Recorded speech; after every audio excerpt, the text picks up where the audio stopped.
Okay, thank you very much, everyone. My name is Ignacio Gonzalez. I'm the Consul General of Uruguay in San Francisco. And thank you so much to the panelists and to the audience for joining us in this webinar organized by the Consulate General of Uruguay in San Francisco. Today we have three excellent panelists to discuss how COVID-19 has changed UX. So this pandemic touched each and every aspect of our lives, and of course UX has not been an exception. What has changed?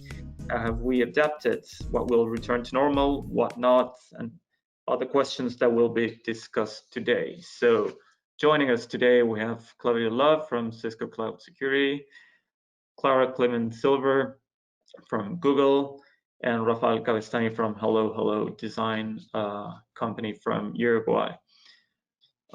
So guys, thank you very much for joining us. It's a real pleasure to have you on board in this, our first webinar from the consulate.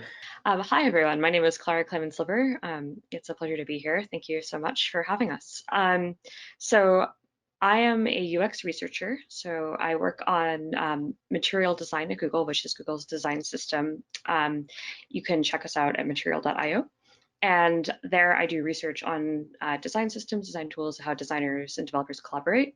In addition to my work at Google, I also am a co-organizer of Ladies UX San Francisco, which is a group that shares UX practices and trainings and elevates the experiences of people working in the UX space who are interested in learning about it.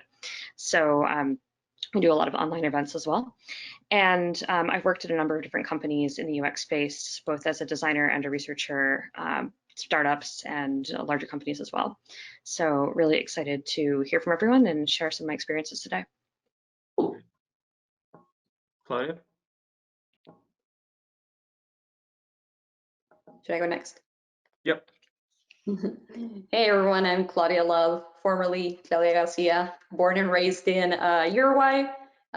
Started my career there as a web and graphic designer, worked in a small agency called 911. Then I worked at Globant for a couple of years as a UX designer. Then I moved to the States, first to Houston, Texas. I was there for about 3 years, also working in-house and in consulting firms. And then I moved to California for this opportunity to lead a team of designers, researchers, and writers in Cisco, specifically for the cloud security group at the company. So I've been here since 2016, so 4 years at Cisco now. Excited to be here today. Rafa? Cool. Well, thank you for having me. Hello, everyone. I am Rafa from Uruguay. I am a designer. I've been working in the design industry for 15 years now. Currently, I am the co-founder and the CEO of Hello Hello. You can check our website at hellohello.is. We are a design studio based here in Uruguay, and we help startups build their brands and their core products. And we design and we develop our designs too. So great. Just I'd like to tell everyone that's listening right now that you can post your questions, and so we can ask them to the panelists as well. So I would like to start first with listening. I mean, of course, the core thing about this webinar is how this pandemic has changed UX. So I'd like to hear a little bit from you. Of course, UX is a broad field, but what have you seen that has been the biggest impact by COVID-19 to you and to UX in general during this past months? Who wants to go first? Rafa. I can start, yeah. So, well, the thing is, professionally as a company, I would say our biggest impact was our internal organization and our team dynamics, like going fully remote, right? In terms of our clients, 80% of our clients are from the US. So being based in Uruguay, we had to master very early the art of working remotely with our clients. So that wasn't a huge pain, thankfully. But internally, we had to adapt the collaboration of our team. And in Hello Hello, for example, it's normal to see 3 people standing next to someone's screen, critiquing a design, asking questions or suggesting improvements or whatever. So we had to translate all that to a remote environment and learn how to work more asynchronously. That's why I think like our biggest impact or our biggest challenge was more related to that, to our internal organization and learning about these new dynamics. You know, that we are used to doing that for our clients, but internally we do it very much in-house. So the biggest impact was around that and how to translate that to the digital world and environment. So yeah, that's kind of my take on it. I don't know what the rest think of it. Yeah, same for me. I would say the biggest impact was the learning to collaborate remotely. My team was already a distributed team, so I have people here in like the Bay Area, but also in the East Coast, in Israel. So we were sort of used to working remotely, but even then, whenever it was time to kick off a big project, we would travel, we would all meet like in a physical space, and we would, you know, workshop for like a week. Everyone just gathered around, you know, a whiteboard, bouncing ideas. And that's no longer an option, right? And who knows when it's going to be an option again. So we had to ramp up on remote collaboration tools like Mural or Miro, you know, to try to sort of replace the whiteboard as much as we could. Everyone's like the amount of meetings all went up, because what we used to wait, you know, as an effort to just like concentrate on this one thing for a full week. You know, now it's like all over the place. We have time zone differences, so it's a lot of like early meetings and late meetings, depending on where you are in the world. So it was definitely disruptive, even for a distributed team, around the way that we work. As far as like the design, like there were areas of our business that were impacted because we provide security services for remote workers particularly. So a lot of our customers went fully remote overnight. So our support team was overwhelmed, our engineers were overwhelmed, even trying to keep the services up while this was happening. But fortunately, the design team, I mean, we're still focused on the roadmap. We're still working on the roadmap. So, you know, our workload didn't really change. It's just like really affected the dynamics. Another thing for me as a team leader that has changed is for the first time we hired someone without meeting them in person, right? Like I just hired a new designer on the team completely remotely. So it's different. And I put a lot of work ever since I started at Cisco in creating this hubs where designers could be co-located, precisely to sort of like stimulate, you know, that creativity and that collaboration. And now it's kind of like my strategy around that has gone out the window. And I have people asking me, you know, are we gonna stay fully remote? Are we, from now on, if we need to hire designers, can we hire them anywhere in the world, right? And I'm just kind of like waiting for guidance from Cisco before making any decisions around how to change the structure of my team. So we definitely felt the disruption on the people aspect of things. Yeah, I think some of my experiences are very similar to Rafael and Claudia's, that I think that a lot of my work has been distributed in the past. So I work in the Bay Area in California, but I have teammates in New York, and I've had a long history of collaborating with them remotely, but I also did go to New York a lot, or they would come and visit me in the past. So figuring out how to retool some of that was definitely part of the learning curve as we switched to working from home. Sort of ironically, a lot of my research has been around how distributed teams work together and how collaboration happens when people might not be in the same place.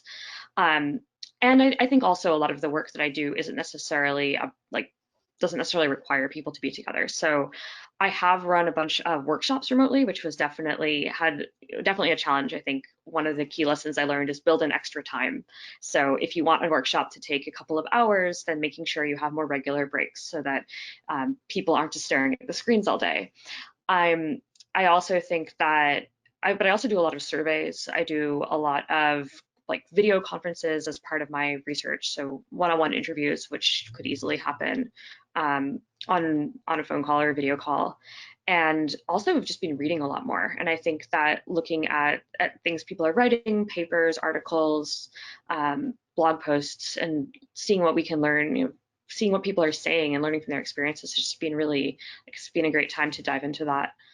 The other thing that I think has really changed, that, and I think this is positive, there are a lot of meetups that are now going online. So I've been part of a lot of community events. I've called into things over the last couple of months that are happening in Boston or New York or in London, in other parts of the world where I can't travel right now, but I can learn about the UX communities there, hear about what designers and researchers and developers are doing in those spaces, because things are online and things are recorded.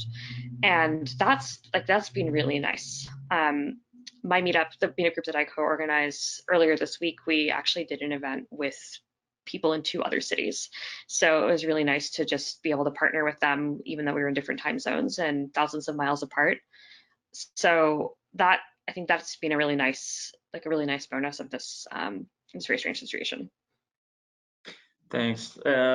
You've mentioned it, but how do you actually find effective ways? How can you can realize now that something is really effective in this new scheme of work, that, you know, everything's remote right now. So how did you manage to find that those were the right tools to collaborate?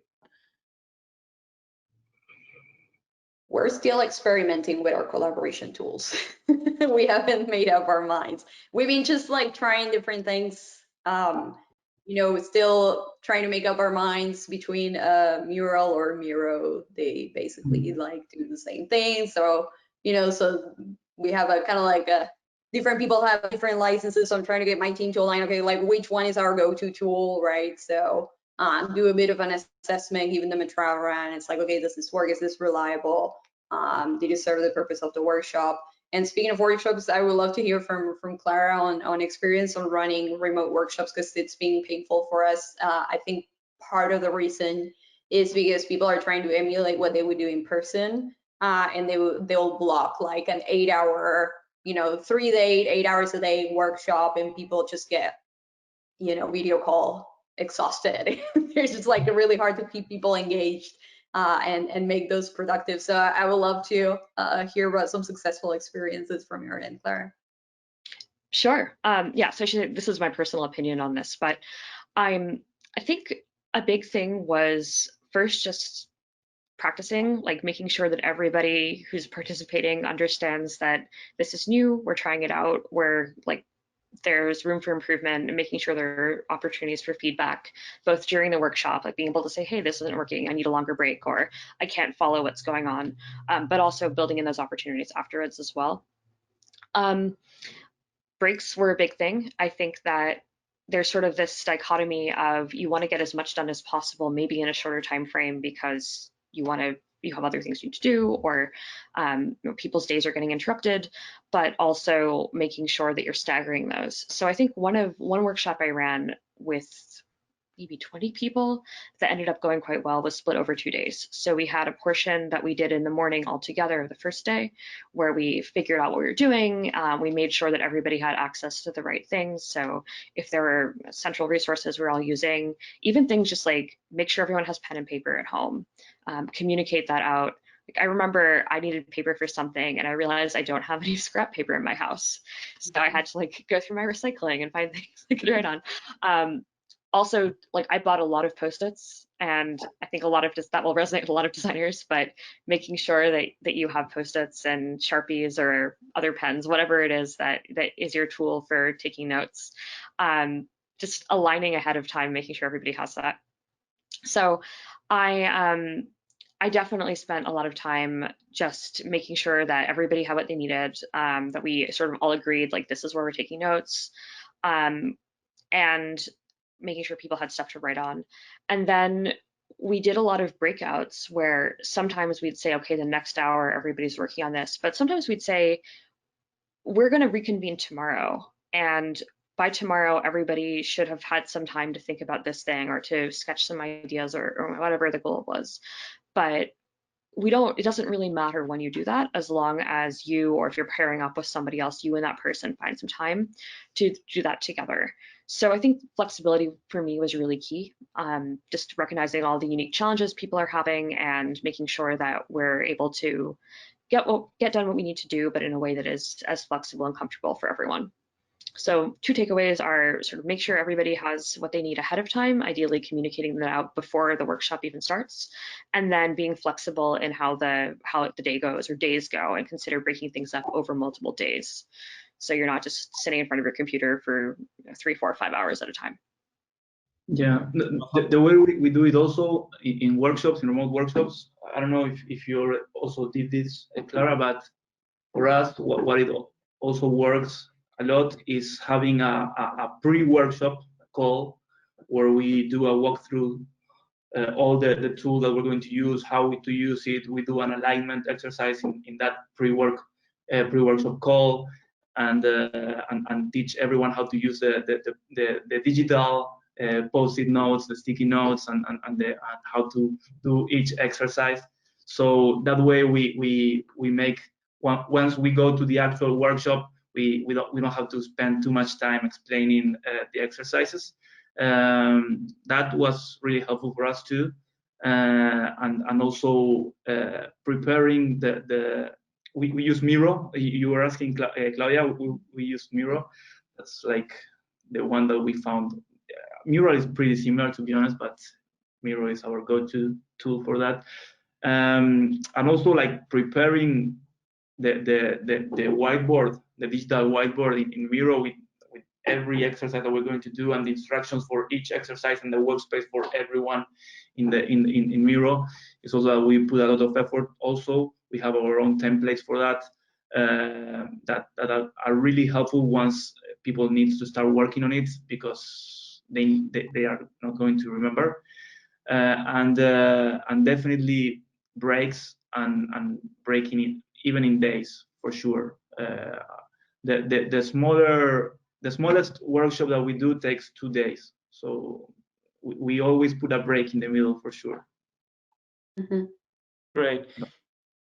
Yeah. And how do you, and related to this, I mean, and of course, I mean, we're talking about like, and for what we've discussed is that the game changer was that remote working during this pandemic.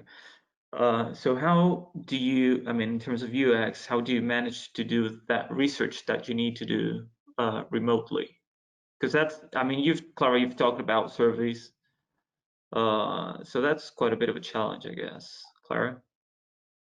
Yeah, I mean, so I think actually for me, there hasn't been a lot of changes. The workshops aside, which I think we've covered, like there's definitely some logistical challenges that can be worked through. But a lot of my work, I would say a lot of the research I do is either something like surveys, which is fully unmoderated, fully remote, or I do a lot of interviews. And interviews, I've often, even pre-COVID, I was doing interviews over video calls. And that allows me to reach people wherever they are. So I think that hasn't changed. What does change, of course, is just some of the other logistics that come up when we're all remote. So making sure that, like, sometimes my cat appears in the background, making sure that it's a good time for people. I think Claudia raised some of the time zone challenges. You know, when everybody's remote, you may be able to reach people at different times, but sometimes that means you do an interview at a strange time of day for you. And I think that also just being aware of like video lags or other things that might come up. And again, I think just communication. My experience, especially as this has gone on, a lot of people have become more understanding. I've certainly made sure just to let people know that, you know, if my internet slows, hang on a moment, you know, something like that, to make sure that everyone is in the same place. I think that this is also, again, a place where the research community has just been full of really good tips. I've seen a lot of articles that have gone out about how to adjust your practice for working from home. People are recommending tools that they've tried. People are sharing tips for how to facilitate remotely, especially if you are doing things that are generally in person or hands-on. But for my personal work, it's been a lot of tasks that, other than workshops, were mostly remote already, and that hasn't been a big shift. Yeah. What about you? Coordinating Because you're in calls with the- Uruguay, right? So you probably might be a little more used to it. I mean, especially working with US companies. Yeah, my take on it is very similar to what Clara said. I mean, the biggest pain, I think it's still coordinating the video calls and scheduling on people's agenda. But yeah, the process for research is pretty similar. It didn't change that much. We've done this remotely for years now, and it's basically finding the people with the profile that the study needs, plan the study, coordinate the video calls, which is the biggest pain, at least for us. And then we do the interview via Zoom or Google Meet. And then we have another one of the team that is taking the notes in Miro or Figma, depending on the tool that we are using at the moment. And then we continue with the rest of the process. So we don't need to be with the user in the same room. We find that with a video call, we can get almost the same results as being with someone in the same place. So yeah. Yeah, I think, unmoderated research has gone, for the most part, remote for a while now. There were some interesting impacts to the research that my team was doing. So more along the lines of recruiting. So we used to use Cisco's trade shows to go and meet customers in person and essentially recruit, right? Like, so making that connection in person with them and get them to sign up to be part of our research panel and being able to reach out to them. So we got to do that for the last time in January at Cisco Live Barcelona before this whole thing blew up. We had plans to do it at Cisco Live US, which was supposed to happen in June, and we ended up canceling that because the event went fully remote. Another interesting thing was particularly around like the March-April timeframe, since a lot of our customers are IT admins, security analysts, like they were, barely keeping their head above water. We would reach out to them to see if they'd be interested in participating in a study, and they would get back to us and be like, I can't even, like, I'm barely surviving as it is with like my current responsibilities. I have no time to participate in any research studies. So we had to actually sort of ramp down, like the customer outreach during that period to not be, tone deaf to what they were experiencing. And we had to wait until things stabilized a little bit better before we started reaching out again. Great. Claudia, I want to ask you as well, because you mentioned it. What has been the biggest impact of this pandemic for the users that you work with? You mentioned that they had to turn remote like from overnight.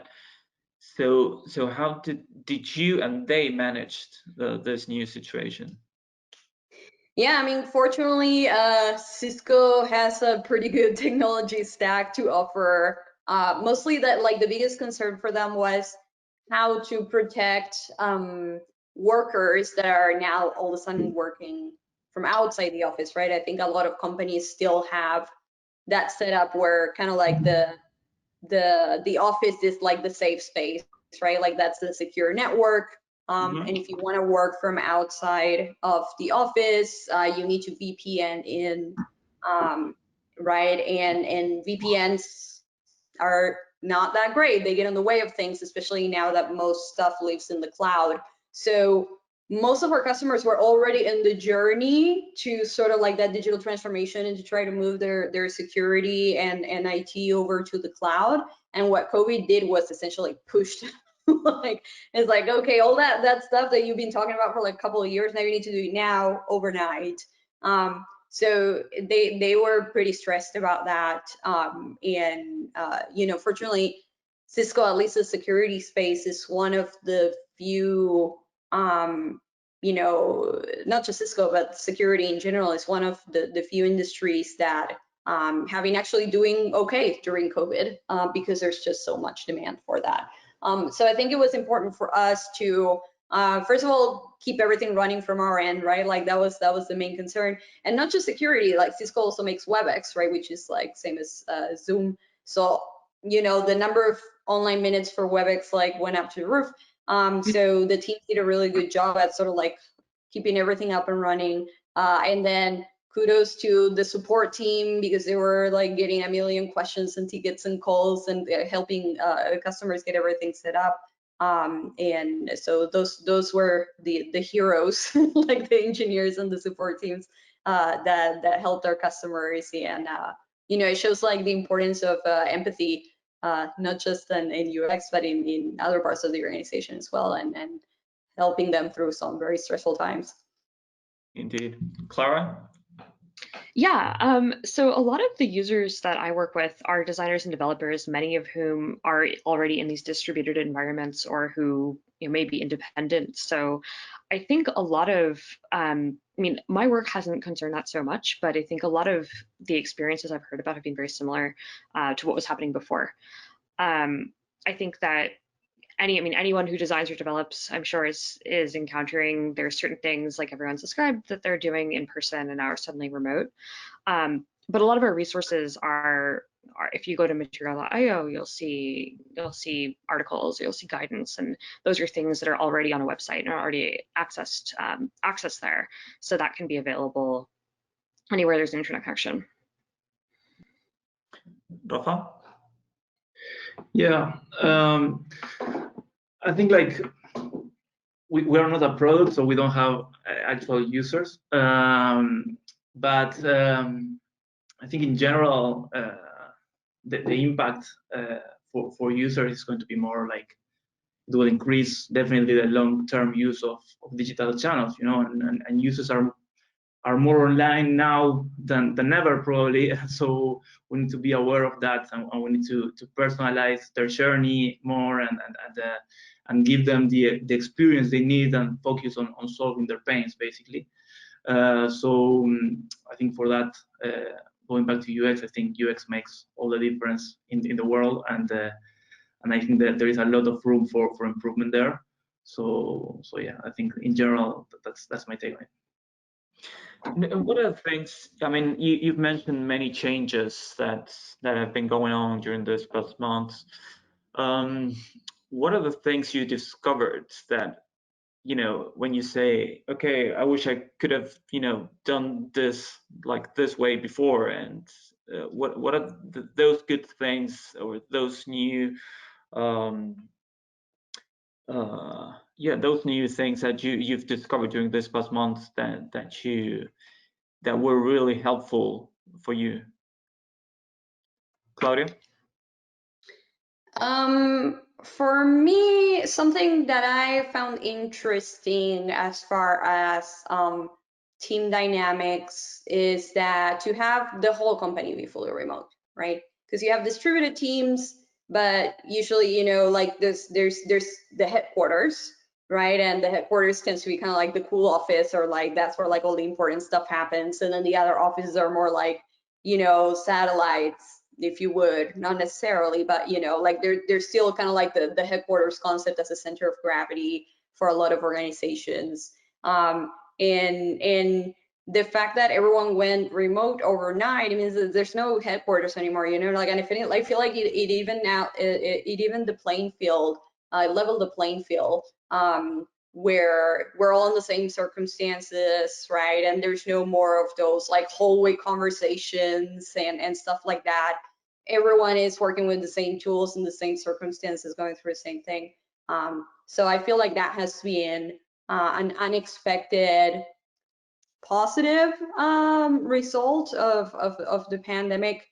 I think the ideal situation is you either have everyone co-located or everyone fully remote, right? And I feel like there's some problems with dynamics and with friction that happens when you have kind of like an in-between of like, yeah, you have offices, but also you have people working remotely in their offices. It just adds, it's not a bad thing, but it just adds challenges to collaboration and the team interaction. And that has sort of like, it's not a dimension, it's not a factor anymore.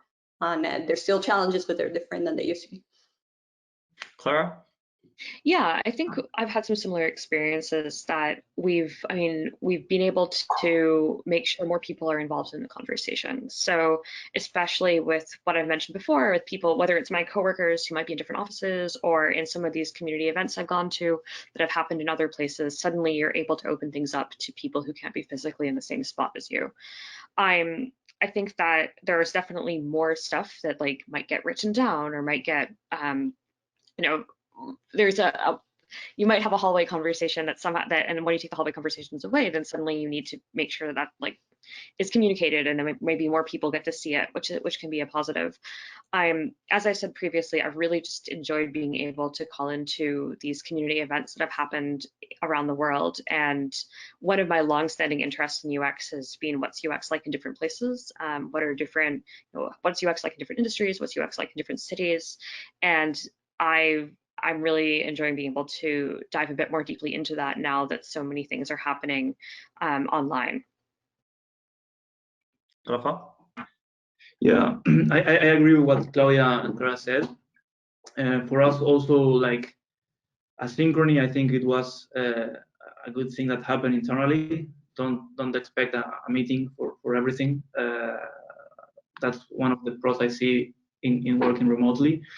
And also with our clients, actually, we one of our clients is a very well-known bank, and it was really good in my opinion, because they changed a bit also the way they worked, and the tools they used to communicate with us. They were like kind of forced to go to this online world now in terms of communication.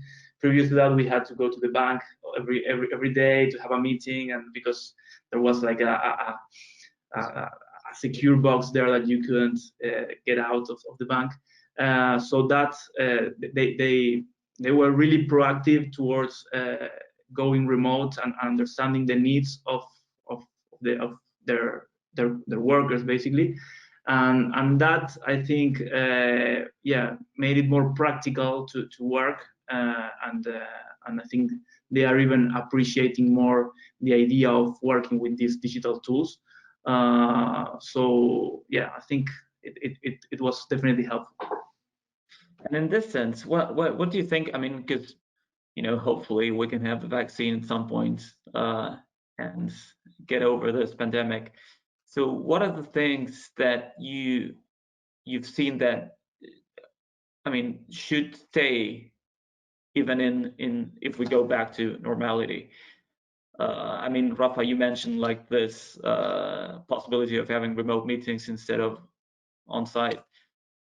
So is that something you would like to remain from this pandemic times into like the new normal once we're there? Yeah, definitely. I think the balance towards technology, I think, is for the better. Is very much positive.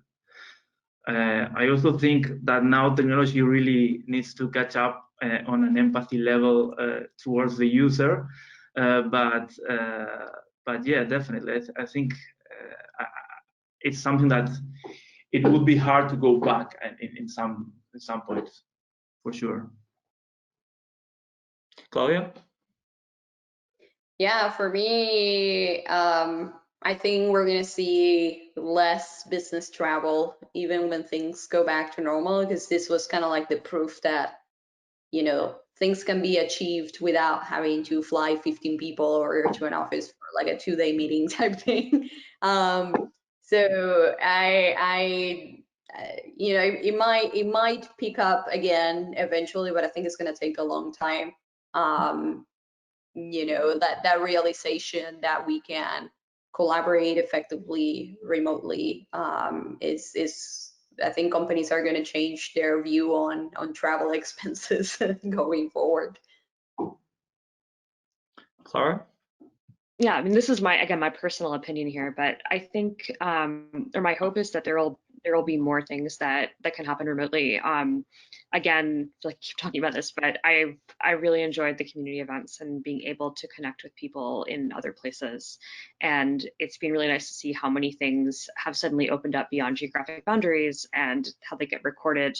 And I just hope we see more of that, because I think we have so much to learn from each other globally, and I love what's happening, and I hope it persists.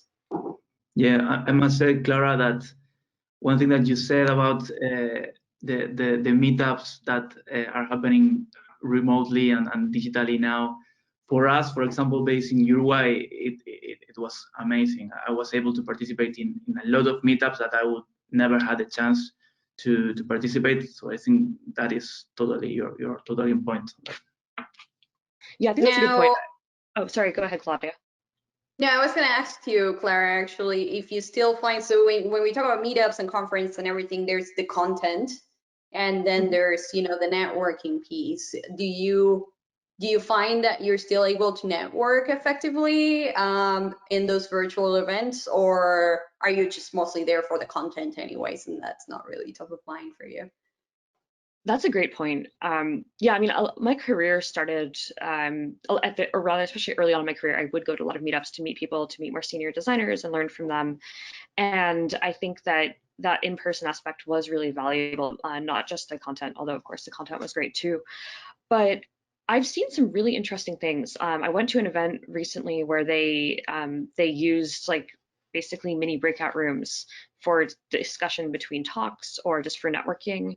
I've seen a lot of chat channels that have emerged, more use of listservs, and I think people are building these more interactive experiences that are happening, and they're finding ways to make sure that conversations can happen on the side or within the event and build those connections. I hope that there is a return to in-person events someday, just because I do think that those in-person connections are valuable. But over the years, I've met a lot of designers online or researchers online who live across the world, and I've learned so much from them.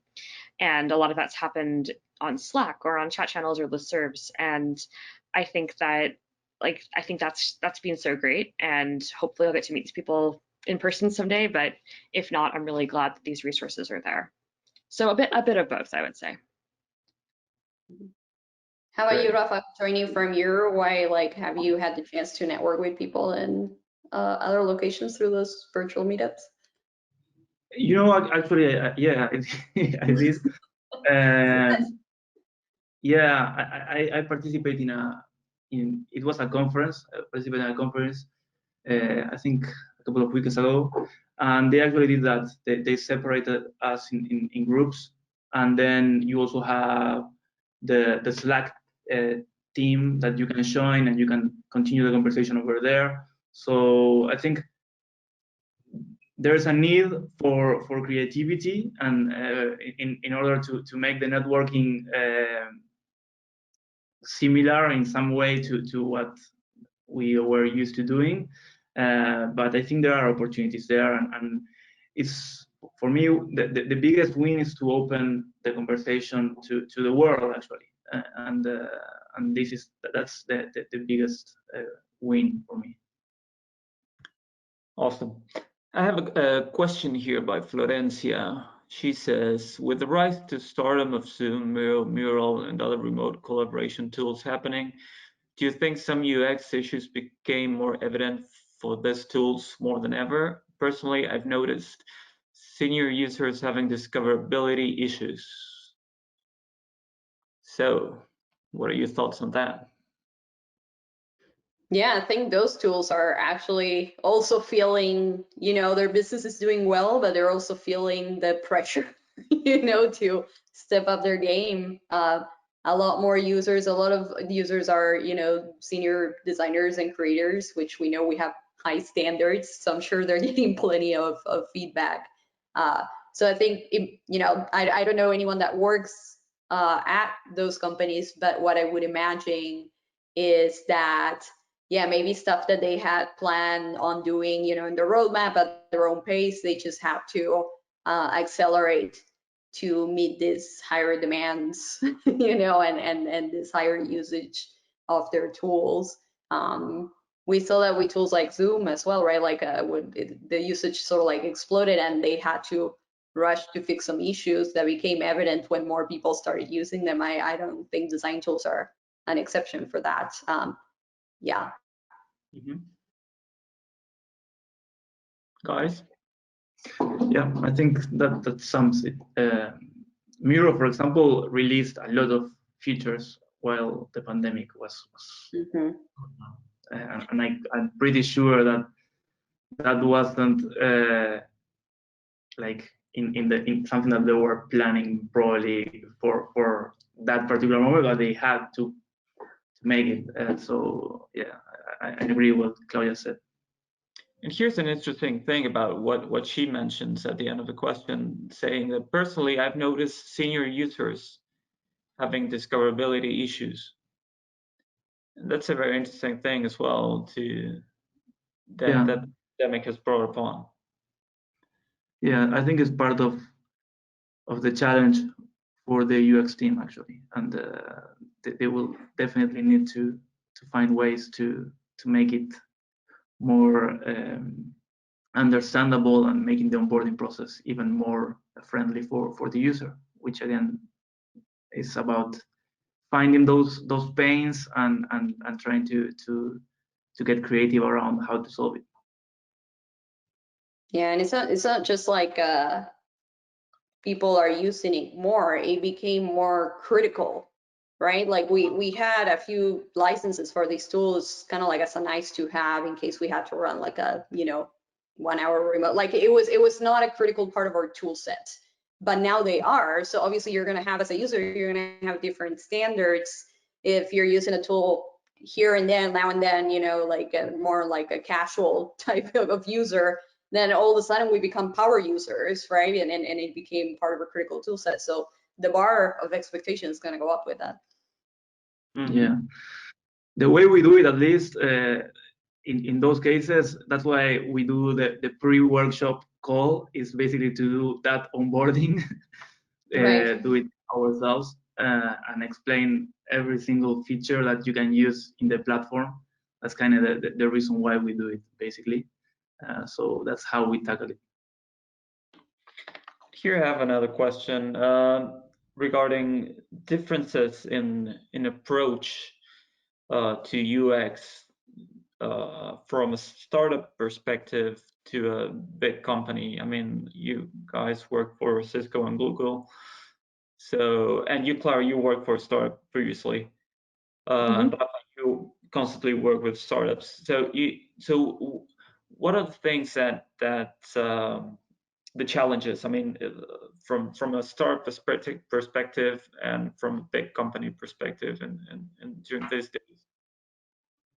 Sure. So I think that I've worked at a couple of larger companies, and then I worked at a startup that was very small when I joined. And at the time I joined, actually, I was the only UX person. And I think for me, the big differences came in form of mentorship. So my first job when I was just starting out in UX was on a large UX team, and I really didn't know very much about UX. So it was great to have all of that mentorship. But and I think this was really important to me at the time. As I gained skills, I had ownership of a very small feature that was part of a larger product. And I did design for that. Later I did research for that. And that was sort of the thing that I worked on.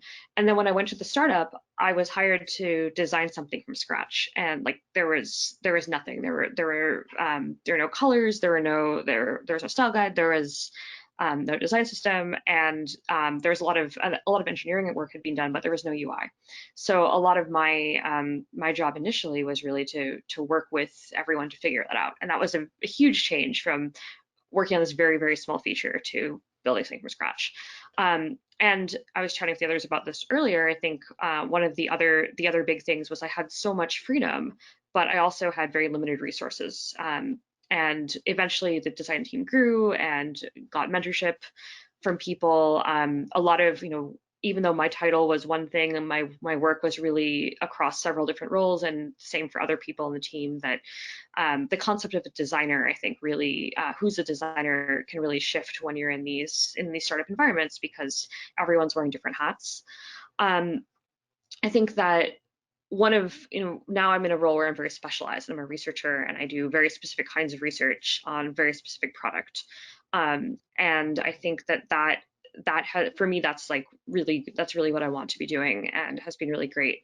But I think for some people, they want to have ownership of a much bigger space. And for them, a startup can really be that place where you can try a lot of different things. Though again, you have this balance of freedom and resources and making sure that you have what you need to do your job and that your job includes the scope that you want it to include. Mm-hmm. Claudia?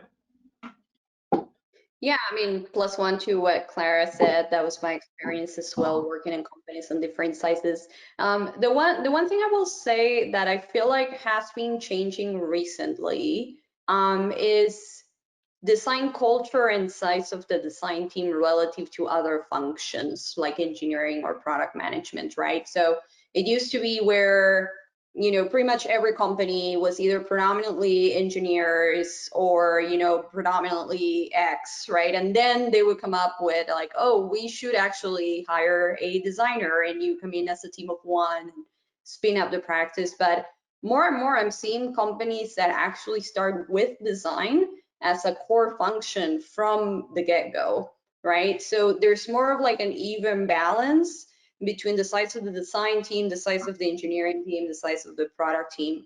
And I feel like even though these might be small companies, the ratios across those functions create a strong design culture. And on the other side of the spectrum, you might have a gigantic company that has actually very few designers in comparison.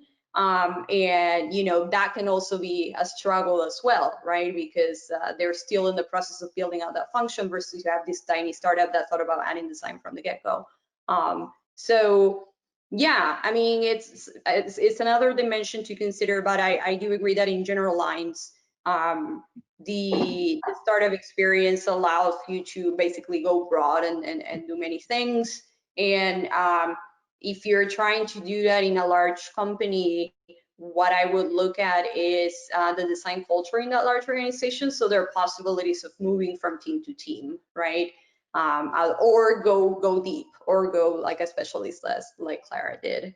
So those are the two things, not just the size of the organization, but also the design culture and the role that design plays in that organization. So in this pandemic we're going on, what is the key thing? Because Cisco or Google has the muscles to pivot or iterate. I wouldn't say quite easily, but they can do it, of course. A startup during this pandemic that needs to change dramatically its business. How can they do it from a UX perspective? What things should they keep in mind, or what tips can you give them in terms of, okay, try to do this or avoid that, or because this has been quite a dramatic change for many startups and life-threatening, many of them. So yeah. What are the key issues that you might see, or threats for a startup from a UX perspective? I think for a startup, it's even easier to change the direction. The important thing is for them is actually to find the market fit. So you can pivot as much as you want, or as you can, until you find that market fit. For bigger companies, I think is where the biggest challenge is, because you have to move a complete structure. In the startup, you have a more this idea of the lean startup is that basically that you can move easily. So I think for startup it's actually easier, and also in terms of what you were mentioning before, I think like actually for startups, when we engage with a startup, for example, doing UX work or doing design work, we provide a team for them. We engage a team for them that actually gives this idea of different roles and different skills that you can get, trying to emulate a little bit what you would get in a bigger company. So from the UX point of view, we can also provide those kind of how do you say, that backup team that is going to make that shift don't be that hard. And if you don't have, if you hire a designer, I guess that is going to require more effort on that designer. But when you hire agencies like Hello or different agencies around the world, at least what we do is we engage different actors, so we're going to have a better solution to make decisions and to have different ideas to put on the table. But yeah, going back to the idea of the shift, I think for a startup is actually the natural way of doing things, I guess. Yeah, I think, you know, you work with startups more than I do, but I think what the impact of COVID-19 in startup has mostly been around, you know, risk around funding, right? But the pivoting part, I agree with Rafael that yeah, that's something, as long as they have the resources to do that, it should be easier to pull off than, like, for instance, Cisco changing business direction. It would be like shifting a transatlantic, turning it around, right? Like it would be, it's a big process. So being small and lean definitely is an advantage during these times. Clara, any thoughts on that? Yeah, nothing to add. I mean, this is not my area of expertise, but definitely, I think startups are, it's a tough time, but I think a lot of the advice is good. Great. Well, guys, thank you very much for your time. For what we've heard, I mean, there are some positive things to take from this pandemic as well. I mean, despite all the tragedy going on in terms of lives and the economic consequences, but looking forward to the future, there are some good things that will remain from these days, and hopefully we may be able to carry on and work with them once we get back to normality again. So thank you again. This has been a great webinar, a great panel. So thank you so much, and you know, looking forward to some other time. Thank you for having us. Thank you for having us. Thank you very much. Thank you. Have a good one. Bye. Bye. Bye.